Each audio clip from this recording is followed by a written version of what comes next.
नमस्कार मित्रांनो, तर आज दुपारी 2 वाजता कॉल आलेला होता, तो म्हणजे आपल्या करमाळा शहरातल्या कोर्टामधून। तर तिथं आम्ही पोहोचतात तिथल्या कर्मचाऱ्यांनी आम्हाला सापाचे फोटो दाखवले की अशा अशा प्रकारचा साप आहे।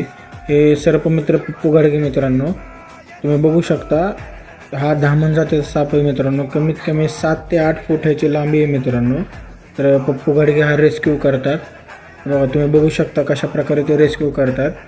तरी तुम्हाला विनंती आहे की आपल्या इथं करमाळा शहरामध्ये हा व्हिडिओ सर्वांना शेअर करा, जेणेकरून आपल्या करमाळा शहरात जिथे कुठे साप असेल त्याने आम्हाला कॉल करा, ते आम्ही रेस्क्यू करू। बघू शकता तुम्ही मित्रांनो, हा धामण जातीचा साप आहे, बिनविषारी साप आहे। तुम्ही बघू शकता मित्रांनो, हा धामण जातीचा साप आहे आणि हा बिनविषारी असतो मित्रांनो। तर आम्ही हा आता रेस्क्यू केलेला आहे आणि आम्ही हा साप आता फॉरेस्टमध्ये रिलीज करतो मित्रांनो। तर असे व्हिडिओ बघण्यासाठी आमच्या चॅनलला लाईक शेअर सबस्क्राईब करा मित्रांनो। धन्यवाद।